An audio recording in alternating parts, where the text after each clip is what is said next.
Hello, welcome back and welcome in. My name is Nikki Wheeler. If you're interested in gaming, go subscribe to my other channel and follow my Twitch to see my gaming live. Now, let's start this video.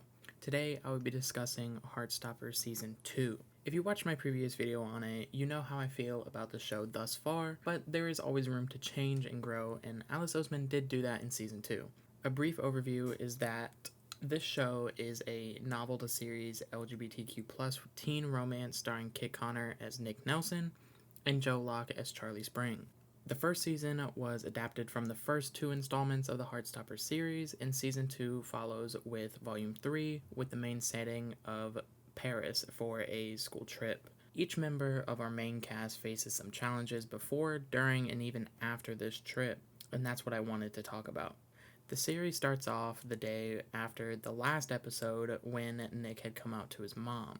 While his and Charlie's relationship slowly emerges and matures, it opens the door for the others to potentially explore their own feelings. This season, we are also introduced to a handful of new characters, good and bad. We get to see Nick also come out to Imogen, one of his eldest friends, and it was one of the most sweetest but funniest reactions in the show. There was a lot of comments about Imogen as a character because she wasn't in the novel. They saw her as an unnecessary addition and solely for drama. While that can be said as true because all of Season 1 she basically was the one girl swooning over Nick and seen as a quote-unquote pick-me, but as we saw, we know that she simply just had a crush, as one does in high school.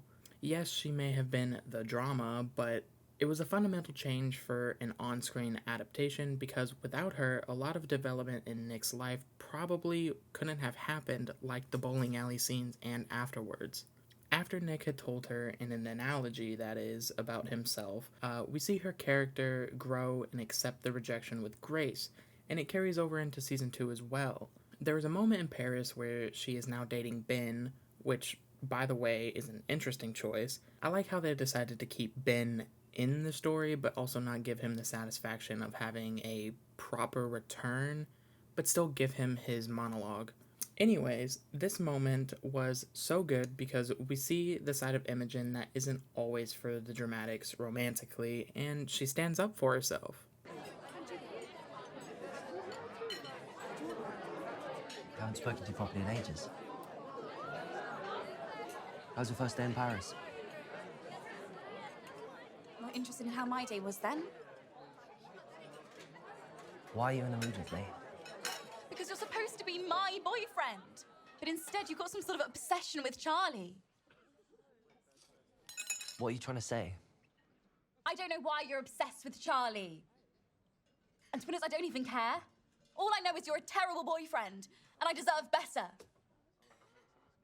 I'm breaking up with you. Your energy's off. You're not mature, and clearly you have some issues that you need to resolve before you're ready to be in a relationship. And I'm not gonna wait around for you. I think it's time I focused on myself. If you don't want to be with me anymore, that's fine. You don't have to be such a bitch about it. Benjamin, language. She's got a point, man. Pipe down. There's no need to call her a bitch.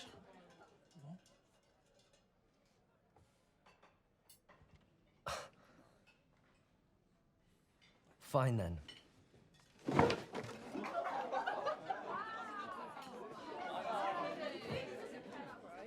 I was also so happy to see the animated sparks and leaves make it into Season 2 as well, because I was kind of afraid they were going to take them out because both of the boys had made it quote-unquote official, so there wouldn't be any more sparks per se. Continuing, we know this Paris trip is what everyone is looking forward to. Nick and Charlie get separated because of GCSE testing, so a lot of tension was added to this trip and Nick's coming out. Over the course of these study halls and testing, Charlie's grades slip because he was always hanging out with Nick, and that leaves a ban on seeing each other via Charlie's mom. And with that, from one bad family moment to another, we get introduced to David, Nick's older brother, who is very much homophobic. In the show and in the books, he is so easily written and easily hated. The actor did a phenomenal job at portraying that. Another thing this season that was very important to note was Nick's anxiety. David was a huge help in edging this anxiety, which is just another one of the many reasons to dislike him. We don't see much of the anxiety, but you can tell it's there and linger when it appears. And your exam starts now.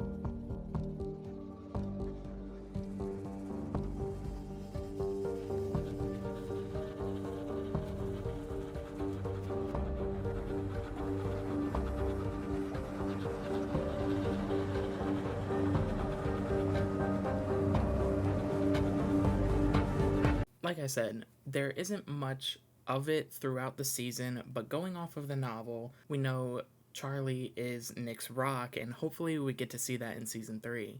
And then one of my favorite things about this season, though, was Tao and Elle's growth as a pair, because you can see the insecurities coming to surface on Tao's side. We know a lot of his issue is stemming from his dad's passing, which we do see that in this season with his mom, but the way Tao goes about most situations, even in season 1, rubbed me the wrong way. And I am in no way saying I hate this character or anything like that, but anytime things get extremely intense, he goes on the defensive to a degree that is completely unacceptable to me. He plays the blame game on his own faults. We saw it when Harry and him got into a fight, and we see it at the bonfire in episode 3 of season 2. He blamed Charlie for the fight, and now he's blaming Elle. It just doesn't make any sense to me, but I know he does redeem himself later. Another thing I really enjoyed from the season was Isaac's character. I loved him so much in his one-liners in season 1, and I was so excited to see him again this season. But they gave us so much more than I was expecting. Again, as one of the characters who wasn't originally in the comics, it was definitely hard to navigate what the character would or would not do.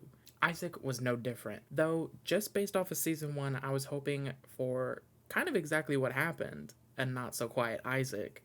This season was a huge moment for him as a person, as he's noticing more and more things about himself that aren't there but are seen in others in his friend group like Tara and Darcy and Nick and Charlie. Year 11 prom's coming up, I guess. Yeah? Well, everything. How are you feeling about it? You're a sweetheart. Just like maybe a grey. Okay. Guys, I'm gonna catch up with you in a bit. I said I'd meet up with James. Oh my god, they're gonna kiss! Good luck. Bye! Bye.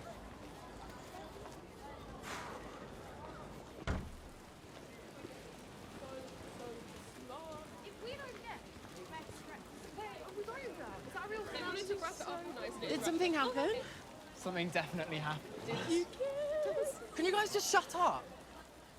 Look, I get that you don't think my life is interesting unless I have some kind of romantic drama going on, but I'm sorry to break it to you, I don't like him back. Okay? You can all carry on with your day now. Isaac. No, I'm sorry, I'm fine. I don't want to talk about it. Then you have one of my favorite relationships in the show, besides, of course, Nick and Charlie, Mr. Ajayi and Mr. Farouk. Obviously, they're seen together because they are the teachers and the chaperones, but they have a strict uncle, fun uncle relationship that cannot be beat. I was more excited to see Mr. Farouk's character in this series, and I was more than satisfied with the adaptation. He doesn't look like his comic, but the acting he did was so good, I didn't even realize, and when I did, I didn't even mind. When it comes to adults in the show, it is hard to come by a good one, so it is definitely a nice touch.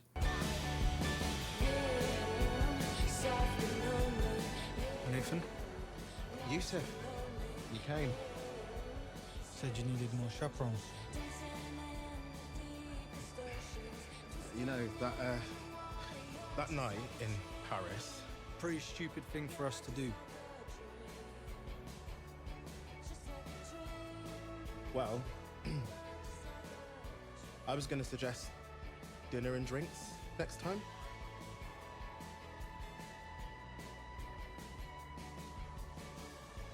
Next time.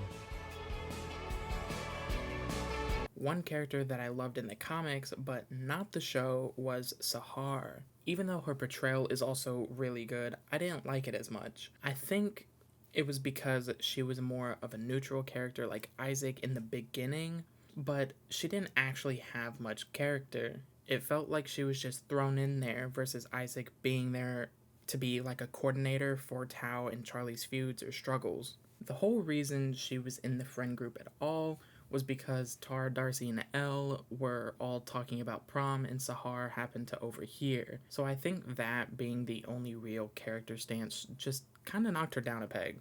Also, the fact that in the last episode we get hinted at a possible spark between her and Imogen after the fact that Sahar mentioned her bisexuality at the art exhibit.